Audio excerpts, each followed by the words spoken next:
تو ہم اپنی آواز بلند کریں. اس لیے میں نے آج آپ سب کو اس پروٹیسٹ کے لیے آج میں نے کہا کہ آپ کی بہتری کے لیے آپ نکلیں, کیونکہ مجھے خوف ہے کہ یہ جو ابھی قیمتیں بڑھی ہیں یہ یہاں رکیں گے نہیں.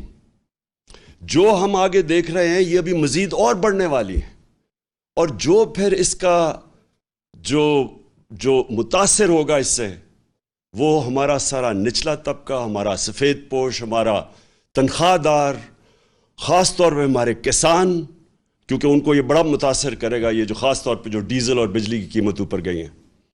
تو میں سب سے پہلے آج میں یہ جو خاص طور پہ جو ڈیزل اور بجلی کی قیمت اوپر گئی ہیں, تو میں سب سے پہلے آج میں یہ,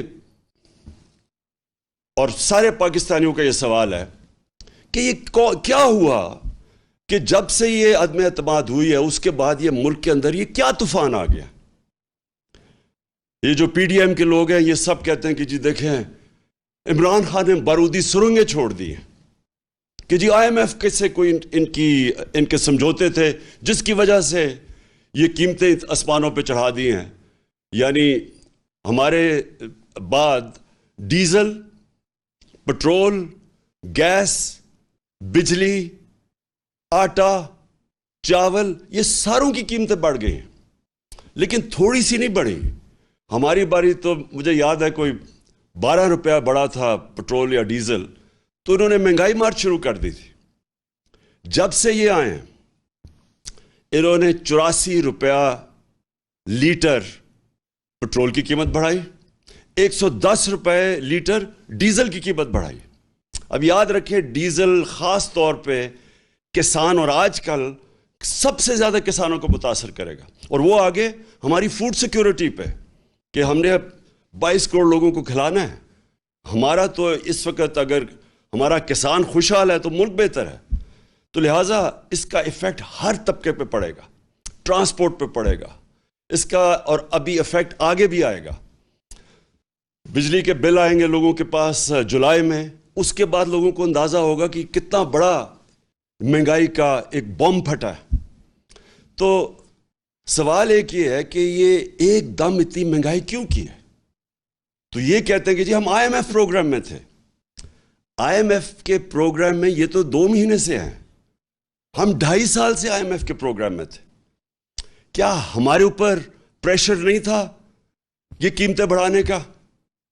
کیا ہم نے نہیں آئی ایم ایف سے ہماری بار بار نیگوسیشنز ہوئی؟ کیا ہم نے اپنے لوگوں کے مفادات کی حفاظت نہیں کی؟ اور یہ کیوں نہیں کر سکتے؟ کیا ہمیں جب انہوں نے کہا تھا کہ پٹرول اور ڈیزل کی قیمت بڑھاؤ تو ہم نے 10 روپے کم کی تھی. کیسے کی تھی؟ ہم نے ادھر ادھر سے پیسے نکالے تھے, ہماری ریکارڈ ٹیکس ہم نے اکٹھا کیا تھا, اور جب ریکارڈ ٹیکس اکٹھا کیا اور پھر ہم نے جگہ کہیں پیٹ کاٹ کے, لیکن ہم نے 200 ارب کی سبسڈی دی ڈیزل اور پٹرول نیچے رکھنے کے لیے, کیونکہ ہمیں پتا تھا کہ جب آپ ڈیزل اور پٹرول بڑھاتے ہیں سب کچھ بڑھ جاتا ہے. 4 روپے یونٹ بجلی کم کی ہم نے, تو اس کے لیے سبسڈی ہم نے نکالی. ہم بھی آئی ایم ایف پروگرام میں تھے, اور یہ یاد رکھیں کہ ہم آئی ایم ایف کے پروگرام میں ہوتے ہوئے ہم نے ہیلتھ کارڈ دیا. پاکستان کی تاریخ کا سب سے بڑا اگر فلائی کام ہے وہ ہیلتھ کارڈ ہے, کہ ہر خاندان کو, ہمارے جتنے صوبے تھے ہر خاندان کو 10 لاکھ روپیہ ہم نے ہر خاندان کو دیا 1 سال کے لیے ہیلتھ انشورنس. کسی بھی ہسپتال میں علاج کروا سکتے. کبھی پاکستان میں اتنا بڑا پروگرام نہیں آیا. پھر ہم نے کامیاب پاکستان کیا, اور کامیاب پاکستان میں ہم نے قرضے دیے سود کے بغیر نچلے طبقوں کو. ہم نے احساس کے پروگرامز کی سب سے زیادہ پیسہ خرچ کیا احساس پہ. احساس راشن کیا کہ لوگوں کو ہم نے نچلے طبقے کو 1.5 کروڑ گھرانوں کو 1.5 کروڑ گھرانوں کو ہم نے احساس راشن کارڈ دیا کہ وہ جا کے آٹا, گھی اور چینی وہ ایک ڈسکاؤنٹ پہ لے سکیں کریانہ سٹور سے. تو یہ ساری چیزیں ہم بھی آئی ایم ایف پروگرام میں تھے, اس کے باوجود ہم نے اپنے قوم کا دھیان رکھا. ہم نے کوشش کی کہ لوگوں کے اوپر پریشر نہ پڑے. یہ کہتے ہیں کہ جناب دنیا میں عالمی مہنگائی ہو گئی, عالمی مہنگائی تو پچھلی گرمیوں سے ہے، یہ جو ساری قیمتیں بڑھی ہیں یہ تو پچھلی گرمیوں سے بڑھ رہی ہیں، تو یہ ہمیں بھی سارا کچھ فیس کیا۔ کہنے کا مقصد یہ ہے کہ آج یہ کیا اتنا بڑا طوفان آیا کہ ہماری مہنگائی بھی اسمانوں پہ چلی گئی اور مزید اور جانی ہے، اور اس کے بعد جو ہماری معیشت ہے، جو نقصان ادھر ہو رہا ہے۔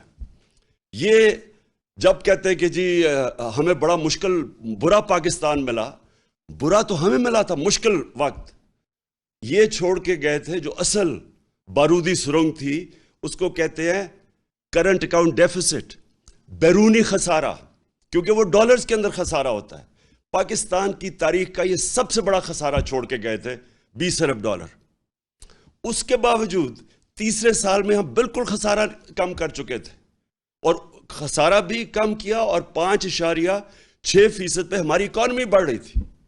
اور یہ یاد رکھیں کہ یہ کرونا کا سال تھا، اور اس سے جو 2 سال کرونا کے تھے، دوسرا اور تیسرا ہمارا سال کرونا کا سال تھا، اور کرونا کا کے باوجود 5.6% پہ پاکستان بڑھا، جب ہندوستان -7% پہ چلا گیا، ان کی گروتھ، ان کی دولت میں بجائے اضافہ ہونے کے نیگیٹو میں گیا۔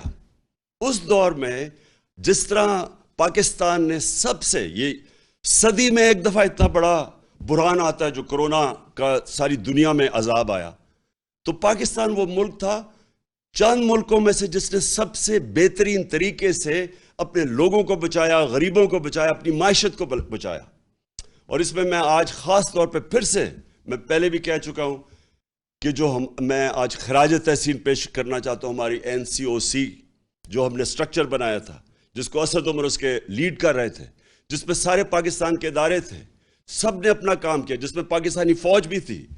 اور جس طرح ابھی جو ہمارا فیٹف میں سے ہم نکلے ہیں، فیٹف کے اندر بھی سب نے مل کے، ایک ملک نے مل کے لڑا تھا، جس میں سارے ادارے، جس میں حماد نے لیڈ کیا تھا، جس میں سارے ادارے تھے، جس میں پوری کوشش کی، بلکہ پرائیویٹ لوگ بھی تھے، جس میں پاکستانی فوج بھی تھی، سب نے مل کے اتنے بڑے ایشوز ہمارے میں ریزالو ہوئے۔ اسی دور میں جب ہم IMF میں تھے، اسی دور میں جب عالمی بحران تھا، ایک قوم بن کے ہم اس سے نکلے تھے۔ یہ جو آج پھنسے ہوئے ہیں، یہ جو آج ہماری ساری جو اتنی مشکلوں سے ملک کو ہم نکول کے یہاں لے کے آئے تھے، آج مہنگائی کے علاوہ جو ہماری معیشت ہے خطرے میں ہے۔ موڈیز کے اندر جو کریڈٹ ریٹنگ کرتا ہے کہ ایک ملک کی کریڈٹ ریٹنگ، انہوں نے مائنس میں ڈاؤن گریڈ کر دیا ہے۔ اس کا کیا مطلب ہے؟ پاکستان کو قرضے نہیں ملیں گے، اگر قرضے ملیں گے تو بہت مہنگے قرضے ملیں گے۔ اور یہ دوسری چیز، وابڈا کی ریٹنگ ایسی تھی کہ وہ خود انٹرنیشنل لونز لے سکتی تھی، اب جب سے یہ آئے ہیں اس کی بھی ریٹنگ ڈاؤن گریڈ کر دی ہے۔ اس کا مطلب کہ وابڈا کو وہ لونز نہیں ملیں گے، اور اگر ملے تو بہت مہنگے ملیں گے۔ اس کا مطلب جو اسی دور میں جو 10 ڈیمز جو ہمارے دور میں شروع کی ہوئی ہیں، وہ اب خطرے میں چلی جائیں گی، کیونکہ اگر قرضے نہ ملے تو یہ کیسے پورے ہوں گے؟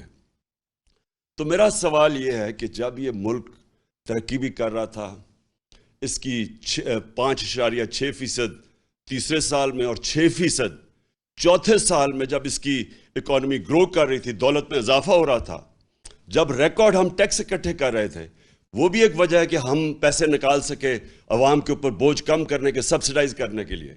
ریکارڈ 6.2 ٹریلین یعنی 6,200 ارب روپے کا ہم نے ٹیکس اکٹھا کیا، پاکستان کی تاریخ میں سب سے زیادہ۔ اور اسی دور میں سب سے زیادہ پاکستانی اوورسیز، بیرون ملک پاکستان ریمیٹنسز ہمیں بھیجیں، $31 ارب کی، $32 ارب کی ہماری ایکسپورٹس تھی، اور جو ہماری فصلیں تھی، جو ہمارا ایگریکلچر ٹرانسفارمیشن پلان تھا، اس کی وجہ سے جو کسانوں کے پاس پیسہ گیا، جو ہم نے ان کی مدد کی، ریکارڈ فصلیں ہوئی ہمارے پاس، 4.4% پہ ہمارا زراعت ہماری آگے بڑھ رہی تھی۔ تو اس وقت کیا ہوا کہ آج سارا کچھ نیچے جا رہا ہے؟ اور وہ ہوا کیا، میں آج آپ سب کو یہاں بتانا چاہتا ہوں کہ ہوا کیا۔ ہوا یہ کہ ایک سازش ہوئی امریکہ سے، ایک سازش جس سے یہاں میر جعفر اور میر صادق ان کے ساتھ ملے، اس کے بعد انہوں نے پلان کیا ہماری گورنمنٹ گرانے کا. اس سے جو سیاست کے اندر جو ملک کے اندر سیاسی ماحول تھا وہ غیر یقینی ہو گیا, پولیٹیکل انسرٹنٹی ہو گئی. اس کا افیکٹ پڑا معیشت کے اوپر.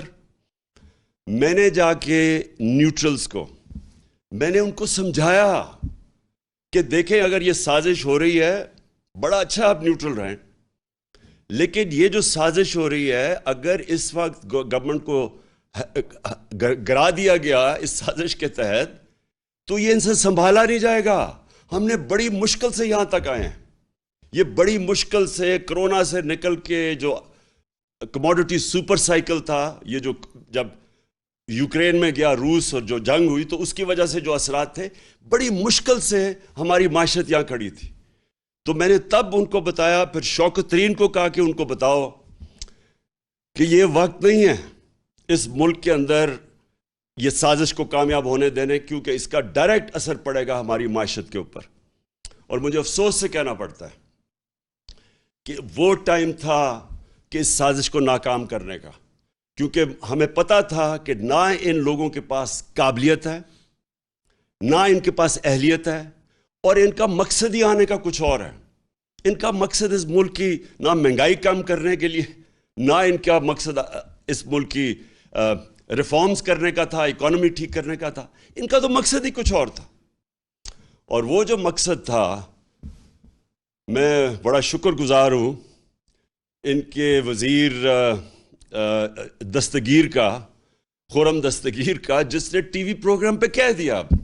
اس نے کہا ہمیں تو صرف یہ تھا, اور اس نے دو چیزیں کہی. اس نے کہا ایک تو ہمیں ڈر لگا ہوا تھا کہ اگر یہ رہ گیا اس نے نیب, اس نے ججز اور ڈال دینے تھے, اور اس نے ہمارے جتنے لیڈر تھے انہوں نے جیلوں میں چلے جانا تھا, جس میں شہباز شریف نے بھی چلے جانا تھا. تو پہلا تو میرا سوال یہ ہے کہ کیا یہاں کی عدالتیں آزاد نہیں ہیں؟ کیا یہاں کی جو عدالتیں ہیں اس میں کوئی ہماری انٹرفیرنس ہوئی ہے آج تک؟ ہم تو وہ زمانہ نہیں کہ ہم ٹیلی فون کر رہے ہیں کہ جسٹس کیوم جی ہمیں کیس میں یہ رزلٹ چاہیے. ہم نے تو سپریم کورٹ کے اوپر کبھی سوچا نہیں حملہ کرنے کا. ہم نے کسی ادارے کو, ہم نے آج تک ہم نے اداروں کو چلنے دیا. نیب کا ادارہ جو چلا ہے, میں بتا دوں آج کہ نیب نے کچھ 280 ارب روپیہ اپنے سارے کوئی 18 سال میں اکٹھا کیا تھا. ہمارے 3 سالوں میں انہوں نے 480 ارب روپیہ اکٹھا کیا, کیونکہ ہم نے مداخلت کسی میں نہیں کی. تو میں جو آج سوال پوچھتا ہوں کہ یہ جو خرم دستگیر نے بات کی ہے, اس سے یہ واضح ہوتا ہے کہ ان کا تو مقصد تھا ہی نہیں اور کچھ سوائے NRO 2 لینے کا. ان کا تو مقصد یہ کہ تھا, اسی لیے یہ ساری جدوجہد تھی. 3.5 سال سے یہ بار بار جو بلیک میل مجھے کیا جا رہا تھا, یہ تو صرف چاہتے تھے NRO, دوسرا NRO. یاد رکھیے ان کو پہلا NRO مل چکا ہے. ان کو ملا, جنرل مشرف نے NRO دیا, جو ساری ان کے کرپشن کیسز تھے. 2 دفعہ ان کی حکومتیں گئی کرپشن پہ 90 کی دہائی میں. تو جو سارے ان کے کرپشن کے کیسز تھے وہ سب جنرل مشرف نے معاف کر دیے تھے. یہ جو ہے یہ NRO 2 ہے. یہ انہوں نے 10 سالوں میں جو چوری کی تھی, یہ 95% جو کیسز ہیں یہ سارے ان کے دور کے ہیں. یہ ان کے جو 10 سال تھے ان کے دور کے کیسز بنے ہوئے ہیں. اور اب انہوں نے کیا کیا؟ انہوں نے جو قانون لے کے آئے ہیں نیب کی امینڈمنٹس کا, میں آج آپ ساری قوم کو یہ بتانا چاہتا ہوں. انہوں نے جو نیب کا امینڈمنٹ قانون لے کے آئے ہیں, اور یہی قانون انہوں نے کوشش کی تھی جب ہم فیٹف کی لیجسلیشن اسمبلی سے پاس کر رہے تھے, اور ہمارا مقصد یہ تھا کہ فیٹف سی گرے لسٹ سے نکلیں, جو ان کی وجہ سے ہم گرے لسٹ پہ تھے. تو جب ہم نے فیٹف کا قانون پاس کیا تو انہوں نے تب کوشش کی, بلیک میل کیا کہ ہم فیٹف کے لیے تب ووٹ دیں گے جب آپ ہمیں NRO دیں گے اور یہ نیب کے اندر چینجز لے کے آئیں گے. تب آپ کو پتا ہونا چاہیے انہوں نے واک آؤٹ کر دیا. انہوں نے فیٹف کی لیجسلیشن نہیں پاس کی تھی, یہ باہر چلے گئے تھے. تو ان کے بغیر ہم نے فیٹف کی لیجسلیشن پاس کی, جس کی وجہ سے آج انشاءاللہ پاکستان نکل جائے گا گرے لسٹ سے. تو ان کا صرف مقصد NRO 2 تھا. اور انہوں نے کیا ہے, انہوں نے اب جو چینجز لے کے آئے ہیں ساری قوم کو پتہ چلنا چاہیے کہ 1200 ارب روپے کے کرپشن کے کیسز کل جب یہ قانون بنے گا ان کے کیسز ختم ہو جائیں گے. اس ملک کا 1200 ارب روپیہ جو چوری کیا ہوا تھا ان سروں کے ناموں پہ وہ سارا ختم ہو جائے گا. اب یہ NRO2 مل جائے گا ان کو کل. اب سوال یہ ہے کہ یہ جب کہتے کہ جی ہم بے بس ہیں, میرا ان سے سوال یہ ہے کہ اگر آپ سنسیئر ہیں اس ملک سے تو کیا آپ کو یہ جو 1200 ارب ہے اس میں سے اگر آپ یہ معاف کروا رہے ہیں, سوچیں یہ اس کا 400 ارب آ جائے تو ہم پھر بجلی کی قیمت نیچے لا سکتے ہیں. اور پھر میں ان سے سوال پوچھتا ہوں کہ جب ہم نے روس سے بات شروع کر دی تھی تیل کی, اگر آپ کو فکر تھی اس قوم کی اور آپ سارا وقت 3.5 سال سے مہنگائی کی بات کرتے تھے, تو اگر آپ نے مہنگائی کم کرنی تھی تو آپ نے کیوں نہیں 2 مہینے ہو گئے کیوں نہیں آپ نے روس سے تیل کی بات کی؟ کیونکہ آپ امریکہ کے غلام ہیں, امریکہ کی اجازت نہیں ملتی. ہم نے جب تیل سبسیڈائز کیا تھا تو ہمارا پوری کوشش یہ تھی کہ اس کے بعد ہم روس سے سستا تیل لیں گے جو ہندوستان لے رہا ہے, جو سری لنکا لینے لگا ہے, جو بنگلہ دیش لینے لگا ہے. ہم نے بھی روس سے تیل لینا تھا اور اس سے پھر ہم نے لوگوں کے اوپر بوجھ نہیں آنے دینا تھا. انہوں نے بجائے وہ لینے کے روس سے تیل, کیونکہ ان کے جن کے یہ غلام ہیں ان کا حکم نہیں ہے ان کو, لہٰذا عوام کے اوپر بوجھ ڈال دیا. اصل مقصد جس کے لیے یہ آئے تھے وہ اب آپ کے سامنے آ گیا. NRO انہوں نے لینا تھا, NRO2 اب انہوں نے خود ہی اپنے آپ کو دے دیا ہے, اور اس سے 1200 ارب روپیہ اس قوم کا یہ ہضم کر جائیں گے. پہلے سارا پیسہ ہضم کیا NRO1 پہ, یہ دوسرا ہے اب. اور پھر جو دوسرا مسئلہ یہ ہے کہ پاکستان کو جدھر یہ لے کے جا رہے ہیں, اب مجھے خوف ہے کہ یہ اس طرف جا رہا ہے جدھر سری لنکا پہنچ گیا ہے. اور مجھے خوف یہ ہے کہ ہمارے پاس جس طرح یہ ہماری اب ریمیٹنسز گر رہی ہیں, ہماری 10% ایکسپورٹس گری ہیں پچھلے مہینے, جس طرح یہ ٹرینڈ جا رہی ہے, ہمیں خوف یہ ہے کہ ہمارے پاس ڈالر نہیں ہوں گے کہ ہم اپنا جس طرح سری لنکا اب تیل نہیں خرید سکتا. آپ کو پتہ ہونا چاہیے کہ جب ہم آئے تھے, جب انہوں نے نو کانفرنس کیا تھا تو ڈالر 178 روپے کا تھا, آج وہ 208 روپے پہ پہنچ گیا. اور یہ صرف اور صرف اب ان کے پاس ایک راستہ ہے کہ یہ کسی طرح امریکنوں کے پاس اب جائیں گے اور ان کے پیر پکڑیں گے. مفتاح اسماعیل پہنچ گیا امریکن ایمبیسڈر کے پاس اور اس نے کہا کہ جی ہماری مدد کریں, کسی طرح ہمیں کوئی ریلیف دلوا دیں. تو مفتاح اسماعیل اور شہباز شریف کو میں یہ کہنا چاہتا ہوں کہ دیکھیں, یہ جو امریکن ہیں ان کی ایک بڑی ان کی فلسفی ہے, وہ یہ ہے کہ دیر از نو فری لنچ, کوئی چیز مفت نہیں ملتی, ہر چیز کی قیمت ہوتی ہے. تو جو وہ قیمت آپ سے وصول کریں گے وہ ہمیں خدشہ ہے, وہ ہماری ساورنٹی کی قیمت ہوگی, وہ ہماری حقیقی آزادی کی قیمت لی جائے گی. اور اس قیمت, وہ جو قیمت ہے وہ ابھی سے نظر آنا شروع ہو گیا کہ یہ تیار ہو گئے وہ قیمت دینے کے لیے. بلاول بھٹو نے کہا کہ جی ہندوستان سے ہمیں تعلقات اچھے رکھنے چاہیے, ہم بھی اچھے رکھنے چاہتے تھے ہندوستان سے تعلقات. لیکن جب انہوں نے 5 اگست 2019 کو کشمیریوں کی سٹیٹ ہوڈ لی, جب انہوں نے جو کشمیریوں کو وہ جو آرٹیکل ان کا 360 جو بھی آرٹیکل تھا وہ ختم کیا, جب انہوں نے ان کا سٹیٹس لیا, وہ یاد رکھیں وہ یونائٹڈ نیشن سیکیورٹی کاؤنسلز کی ریزولوشن کی خلاف ورزی تھی, انٹرنیشنل لاء توڑا, تو تب ہم نے ان سے رشتہ توڑا. ہم نے بھی کوشش کی تب اس سے پہلے دوستی کی. تو اگر آج یہ ہندوستان سے تعلقات ٹھیک کرتے ہیں تو یہ یاد رکھیں یہ کشمیریوں نے جو قربانیاں دی ہیں وہ ساری ان کی قربانیوں کی قبروں کے اوپر یہ کریں گے. اور دوسری چیز, ایک اور ان کا مانڈوی والا, اس کی سٹیٹمنٹ میں دیکھ رہا تھا, اس نے کہا کہ اسرائیل سے کیوں نہیں, ہمیں اپنے مفادات کا سوچنا چاہیے. یہ بھی اسی ایجنڈا کا حصہ ہے جس سے یہ رجیم چینج کی گئی تھی. وہ یہی ہے کہ آپ اس ایجنڈے پہ چلیں جو ہندوستان, اسرائیل اور جو امریکہ چاہتا ہے, اور وہ ایجنڈا وہ ہے جو ہماری ساورنٹی, ہماری آزادی کے خلاف ہے, جس کی وجہ سے یہ ساری جدوجہد تھی پاکستان کی, جو ہمارے لیڈر قائد اعظم نے جو اس ملک کو بنانے کی وہ کیوں بنایا تھا؟ ہم کیوں آزاد ہوئے تھے؟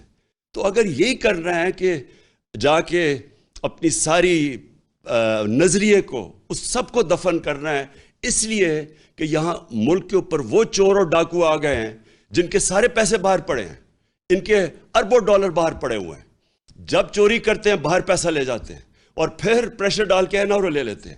یہ لوگ جب تک ہیں، میں آج اب سارے پاکستانیوں کا آپ سب کو کہنا چاہتا ہوں، اگر یہ لوگ اس ملک کے اوپر مسلط رہے، یہ صرف تب رہیں گے کہ اس ملک کے سارے اداروں کو دفن کریں گے، اس ملک کے سارے انصاف کے اداروں کو دفن کریں گے۔ نیب تو ہوگی دفن، FIO ہوگی دفن، سرکاری نوکروں کو آپ نے دیکھ لیا کہ انہوں نے کیسے بھرتیاں چینج کی ہیں، میرٹ ختم ہو گئی۔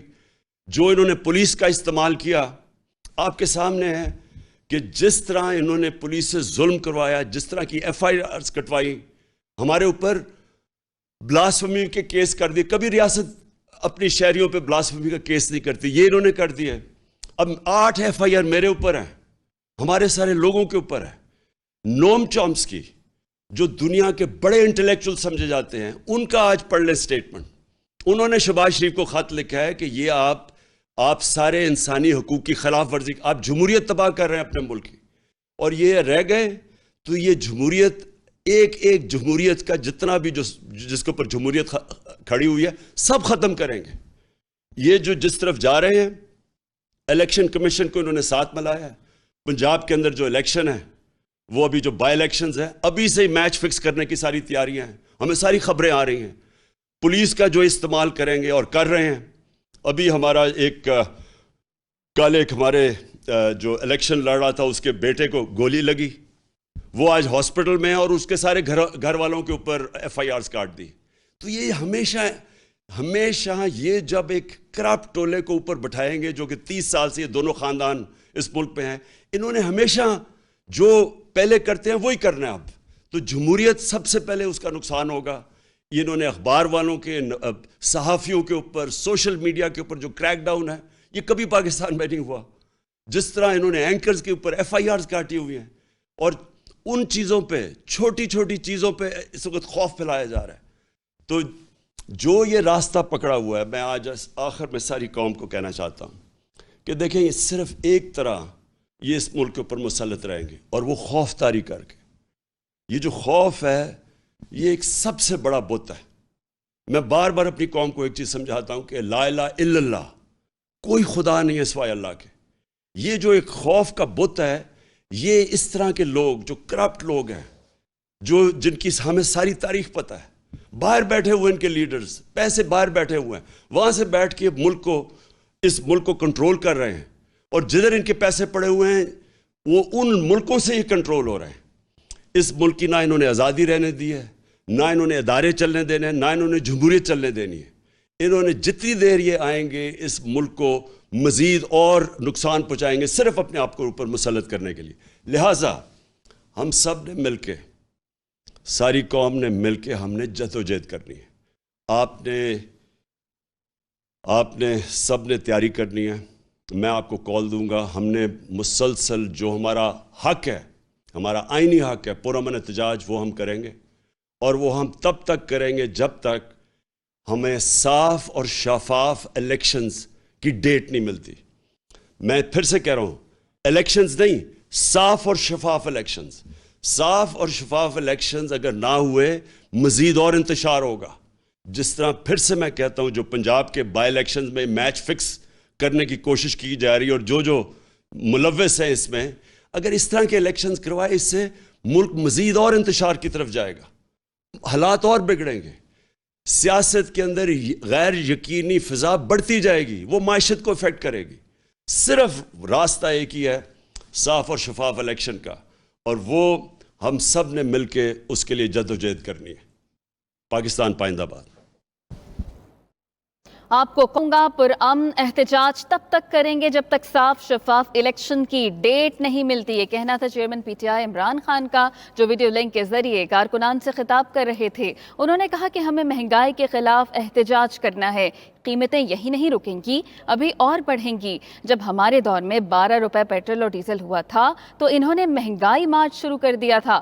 ان سے پوچھا جائے کہ اتنی مہنگائی کیوں کی تو کہتے ہیں کہ آئی ایم ایف پروگرام میں تھے. کیا ہم آئی ایف پروگرام میں نہیں تھے؟ کیا ہم پر آئی ایم ایف کا پریشر نہیں تھا؟ یہ صرف ملکی معیشت کو نقصان پہنچا رہے ہیں. عمران خان نے یہ بھی کہا کہ ہم نے اپنے دور میں غریب طبقے کو اپنے ساتھ رکھا.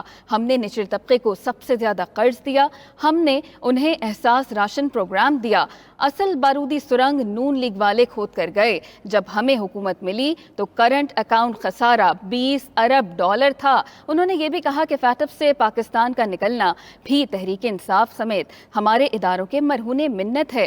عمران خان کا یہ بھی کہنا تھا کہ ظلم اور ناانصافی کے خلاف جہاد فرض ہوتا ہے. پرامن احتجاج ہمارا جمہوری حق ہے. اپنا جمہوری حق اس مہنگائی کے خلاف آزما رہے ہیں. عمران خان کا بیرونی سازش کے حوالے سے کہنا تھا کہ ہم اس بیرونی سازش کو ناکام بنائیں گے. رجیم چینج کے ذریعے ہماری حکومت کو نکالا گیا. میں نے اس وقت بھی کہا تھا کہ نون لیگ کی حکومت سے ملک کی معیشت نہیں سنبھلے گی. انہیں NRO-2 ملا ہے. عمران خان ویڈیو لنک کے ذریعے کارکنان سے خطاب کر رہے تھے. مختلف شہروں میں ان کا یہ خطاب سنا گیا ویڈیو لنک کے ذریعے. کراچی، لاہور، اسلام آباد، ملتان، گجرانوالہ سمیت مختلف شہروں میں بڑی سکرینز نصب کی گئی تھیں.